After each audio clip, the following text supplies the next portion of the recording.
नमस्कार, हिंदुस्तान पोस्ट में आप सभी का स्वागत है।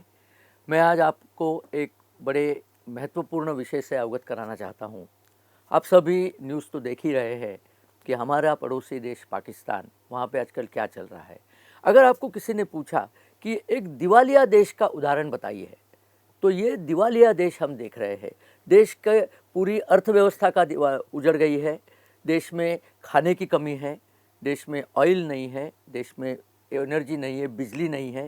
देश में सिर्फ एक ही चीज़ है, वो क्या चीज़ है कि देश में दहशतगर्दी बहुत है। दहशतगर्दों का जो मैन्युफैक्चर है वो पाकिस्तान सदियों से करता आ रहा है और वही चीज़ वो एक्सपोर्ट करना चाहते थे।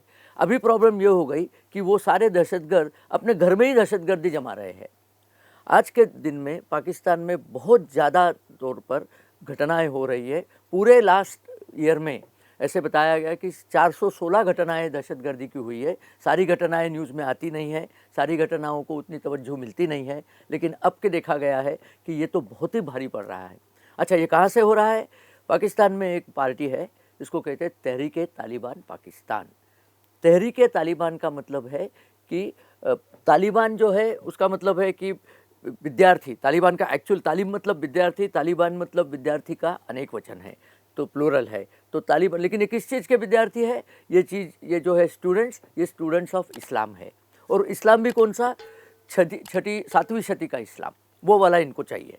इनको बाकी कुछ नहीं चाहिए और इसके लिए वो मरने मारने पे उतारू होते हैं। अब ये जो कौम थी तालिबान जो पनपी थी, वो पहले पाकिस्तान में पनपी थी। अफ़गान लोग आए थे जब रूस ने अफ़गान पे हमला किया था 1979 में, तब से ये तालिबान का हिसाब चल पड़ा है। और पाकिस्तान को ऐसे लगा था ये तालिबान अपने दोस्त है। याद रखिए, दहशतगर्द किसी का भी दोस्त नहीं होता। अब इन्होंने, पाकिस्तान ने इसको चारा पानी दिया और जाके उन्होंने कहा कि अफ़गानिस्तान पे धावा बोल दो, और 2 साल पहले 15 अगस्त को इन्होंने अफ़गानिस्तान पे कब्जा कर लिया, काबुल पे कब्जा कर लिया। ये पाकिस्तान के ISI के चीफ फैज़ल अमीर वहाँ गए थे और वहाँ जाके उन्होंने इनके साथ चाय का प्याला शेयर किया था और कहा कि अब तो मज़े बल्ले बल्ले हो गए, अब ये तालिबान हमें कश्मीर ला के देंगे। अब हुआ उल्टा ही है। पाकिस्तान में जो नॉर्दर्न प्रोविंस है, पाकिस्तान में टोटल 4 प्रांत है। छोटा देश है, ज़्यादा बड़ा देश नहीं है, लोग बाग बहुत है, 25 करोड़ लोग हैं। तो वो जो प्रांत है उनमें सबसे अहम प्रांत है वो पंजाब है। भारत का जो पूर्व पंजाब था, जो पार्टीशन के बाद में पाकिस्तान ने उठा लिया, जो दुनिया का सबसे बेहतरीन मुल्क था, जहाँ पे वेल इरिगेटेड लैंड थी। पूरे जो थे नहरें, वहाँ पे 5 नदियाँ और उनके नहरों से फला फूला हुआ प्रांत था। वहाँ पे इनकी खेती बाड़ी होती थी। अब ये प्रांत उनको मिल गया, ये प्रोविंस उनको मिल गया, लेकिन बाद में इनके साथ में सिंध देश भी मिला। सिंध जो साउथ पाकिस्तान में है, कराची जिसकी मेन सिटी है, सिंध में बिजनेस पर्सन रहा करते थे सिंधी लोग। फिर एक था बलूचिस्तान, जो पाकिस्तान के पूरब की तरफ है, ईरान से सटा हुआ प्रांत है, ईरान और अफ़गानिस्तान से उसकी सीमा मिलती है। वो बलूच लोग जो है, ये पाकिस्तान का 40% इलाका इनके पास है। हालांकि इनकी आबादी सिर्फ 6 या 7% है, क्योंकि वहाँ बहुत ज़्यादा रेगिस्तान है। लेकिन वहाँ पे पाकिस्तान के गैस के भंडार है, ऑयल के भंडार है और तरह तरह के मिनरल्स भी है। मर्क्यूरी मिलता है, सोना मिलता है, पता नहीं और क्या क्या चीज़ें मिलती है। अब पंजाबी लोगों की ये मानसिकता रही है कि हर एक प्रांत के यहाँ से सारी चीज़ें बटोर लो, उनके लोगों को ज़रा भी तवज्जो न दो। इसी तरह से बलूचिस्तान को उन्होंने पूरा निचोड़ के रख दिया है और बलूच लोगों को खाने तक नहीं देते और ऊपर से जाके उनको मारते रहते हैं। तो बलूचिस्तान उनसे अलग होना चाहता है। इसका सबसे ऊपर का इलाका जो पाकिस्तान का है, जो उत्तर पश्चिम का इलाका है, उसको बोलते हैं खैबर पख्तूनख्वा। पहले इस इलाके का नाम था खैबर पख्तूनख्वा, इसका नाम था नॉर्थ वेस्ट फ्रंटियर टेरिटरी, लेकिन बाद में इसका नाम बदल के ये नाम रख दिया। ये अफ़गानिस्तान में जो पठान लोग रहते हैं उनकी पुश्तू लोगों की दरी लैंग्वेज कहलाती है, जो एक्चुअली पर्शियन लैंग्वेज से मिलती है। तो पख्तूनख्वा का मतलब है, पख्तून मतलब पठान, ख्वा मतलब भूमि, तो ये पठानों की भूमि है। अब हुआ ये था, यहाँ रहते तो पठान ही थे, बात सही है। अफ़गानिस्तान में ही पठान सबसे ज़्यादा मेजॉरिटी ट्राइब है। ये अलग अलग कबीले हैं, ये कोई एक नेशन नहीं है। अफ़गानिस्तान एक नेशन कभी नहीं रहा, ये कबीलों की भूमि है। अब ये जो खैबर पख्तूनख्वा है, इस खैबर पख्तूनख्वा को ये पठान लोग कहते हैं कि ये अफ़गानिस्तान से कोई जुदा प्रोविंस नहीं है। लेकिन 1893 में ब्रिटिश डिप्लोमेट थे सर मॉर्टिमर ड्यूरंट, उन्होंने एक लाइन खींच दी, एक रेखा खींच दी। ब्रिटिशों को ये बहुत, अंग्रेज़ों को ये बहुत बुरी आदत थी एक्चुअली कि देशों का बंटवारा करते रहे। तो इन्हें अफ़गानिस्तान का उस समय का जो राजा था उससे ऐसे ही सलाह मशवरा करके अब्दुल रहमान करके उन्होंने एक लाइन खींच दी। ये लाइन तकरीबन 1400 मील लंबी लाइन है और ये उस समय का भारत और अफ़गानिस्तान का विभाजित करते हैं। इसको कहते हैं डूरंड लाइन, उसके नाम से इसका नाम डूरंड लाइन पड़ा। अब डूरंड लाइन को पठान लोग मानते नहीं है, वो कहते हैं ये सारा हमारा ही इलाका है, हमारी बेटियां वहाँ ब्याह के दिए, वहाँ के लड़के हमने ब्याह करके लाए, इसके बीच में लाइन खींचने वाला अंग्रेज़ होता कौन है। तो ये तो डूरंड लाइन को मानते नहीं। अच्छा, पाकिस्तान को इनको दूर रखना है तो पाकिस्तान ने 2017 से यहाँ पे फेंस लगाना शुरू कर दी, बाढ़ लगा दी कटीले तारों की।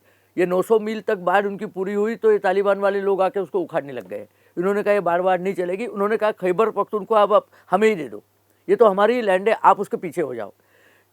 मज़ा ये है कि खैबर पख्तूनख्वा की जो डूरंड लाइन है, ये इस्लामाबाद जो पाकिस्तान की राजधानी है, कैपिटल है, इस्लामाबाद से महज 30 किलोमीटर दूरी पे मरगला हिल्स नाम के पहाड़ है, वहाँ से गुजरती है। मतलब हुआ ये कि तालिबान ने पाकिस्तान को बता दिया कि हमारी मरगला हिल्स पे हमारा कब्ज़ा रहेगा और हम ऊपर से तुम्हें देखते रहेंगे कि तुम ठीक से इस्लाम का पालन कर रहे हो या नहीं। क्योंकि उन्होंने पहले ही कह दिया कि पाकिस्तानी लोगों को इस्लाम कुछ पता नहीं है, इस्लाम जैसा हम अफ़गानिस्तान में करते हैं, जैसे औरतों को कोड़े मारते हैं, उनको पढ़ाते नहीं है और वो सब नाटक करते हैं ना, वो आप अफ़गानिस्तान में उनको करना है। पाकिस्तान को लगता था तहरीक तालिबान पाकिस्तान अलग है और तालिबान अफ़गानिस्तान अलग है, दोनों एक ही थैली के चट्टे बट्टे के सांप और सपेरे संपोले है। तो अब ये हालत है, ये टीटीपी वाले लोग Pakistani army, Pakistani police, Pakistani frontier core और पाकिस्तानी अवाम सारों को रोज़ ठोकते हैं। पूरे साल में 2022 साल में 416 घटनाएं हुई है दहशतगर्दी की। सारी घटनाएं तो हमारे पास आती नहीं, उनको ज़्यादा तवज्जो नहीं मिलती, लेकिन मेजर चीज़ें होती है। जैसे इस्लामाबाद में ही इन्होंने सुसाइड अटैक करा दिया। ये बताना चाह रहे हैं कि हम कहीं भी आपको सुरक्षित नहीं रखेंगे। मध्य पंजाब में मुल्तान से तकरीबन 100 मील दूर पे एक गांव है जिसका नाम है खानावल। खानावल ये पहले वहाँ पे पंवार राजपूत पहले रहते थे, हिंदुओं की बहुत बड़ी वहाँ बस्ती थी, लेकिन पार्टीशन में उनको सबको निकाल दिया गया। आज भी 2 लाख लोग वहाँ रहते हैं। इस खानावल में 2 दिन पहले 2 अफसर्स की हत्या हो गई। ऐसे बताया गया था कि वो काउंटर टेररिज्म डिपार्टमेंट के अफसर थे, लेकिन अब पता चला है वो ISI का उनमें से एक मेजर था और उसका जो मुखबिर था उसी ने उस पर गोली चला दी। मतलब ISI के लोग पंजाब तक में सुरक्षित नहीं है, ये चीज़ इन पे लेसन दागा गया है। तो अब इसको लेके पाकिस्तान में बहुत हो हल्ला चल रहा है। ये एक साइड में, दूसरे साइड में वहाँ जो बाढ़ आके पड़ी है उससे सारी ज़मीन तबाह हो गई है। 1/3 पाकिस्तान इज़ अंडर वाटर। सारी आधे से ज़्यादा जो खेती योग्य ज़मीन थी वो सारी की सारी तबाही हो गई है वहाँ पर। पाकिस्तान गवर्नमेंट ने खुद कहा है कि $40 अरब का उनको यहाँ पे नुकसान हुआ है और अगले 20 साल तक यहाँ कुछ नहीं होने वाला। इसकी वजह से उनके पास पैसे ही नहीं है। अब पैसे इस कदर नहीं है कि उनको तेल खरीदने के पैसे नहीं है। तेल मतलब दोनों तेल, खाने का तेल और जलाने का तेल, क्रूड ऑयल और रिफाइंड पेट्रोल और डीजल बाहर से ही खरीदना पड़ता है। पाकिस्तान में तो पूरे सफिशिएंट मिलता नहीं। कुकिंग गैस जैसी जो चीज़ है, कुकिंग गैस भाई लोग आजकल प्लास्टिक की थैली में भरकर घर पे ले जा रहे हैं। दुनिया में कहीं भी ऐसा मंजर आपको दिखाई नहीं पड़ेगा कि कुकिंग गैस उठा के ले जा। अरे एक दया सिलाई माचिस की तीली लग जाए तो पूरा घर भस्म हो जाएगा। लेकिन भाई लोग तो ऐसे ही कुकिंग गैस का भी होल्डिंग करना शुरू हो गया कि कल को पता नहीं कुकिंग गैस मिलेगी या नहीं, कच्चा ही खा के रहना पड़ेगा। बहुत तबाही हो चुकी है। जो फॉरेन से कर्जे लिए थे वो कर्जे वापस कर नहीं सकते, कर्जे तो दूर सूद तक वापस नहीं कर सकते। देश अभी तबाही के कगार पे। इस देश के 4 टुकड़े होना बिल्कुल वाजिब है और वो होने ही वाला है। खैबर पख्तूनख्वा तो अफ़गान वाले ले जाएंगे, बलूचिस्तान खुद इंडिपेंडेंट हो जाएगा। सिंधु देश वालों की अभी वो चालू हो गई है मूवमेंट, तो सिंधु देश, खाली एक छोटा सा पंजाब बचेगा। इस सारे चक्कर में उनके एटमी अस्त्रों का क्या होगा उस पर ध्यान रखना है। लेकिन एक मैं कहना चाहता हूँ, ये चीज़ हमें कितनी भी अच्छी लगे कि पाकिस्तान तो हमारा दुश्मन है, तो दुश्मन की तबाही तो हमें अच्छी लगती है, लेकिन ये तबाह दुश्मन इसके बाद में क्या करेगा? खाने के लिए तो इनको चाहिए, खाना सिर्फ हिंदुस्तान में है, तो ये अपने तरफ से पूरब की तरफ आएगा और करेगा ये पहले में कि इनकी जो खातूनें हैं, लेडीज़ और बच्चे, इन्हें भारत में भेज देगा। अब लेडीज़ बच्चे जब आते हैं तो आप उनको वैसे तो रोक नहीं सकते और इनके पीछे इनके चाचा मामा ताए सब सारे आ जाएंगे।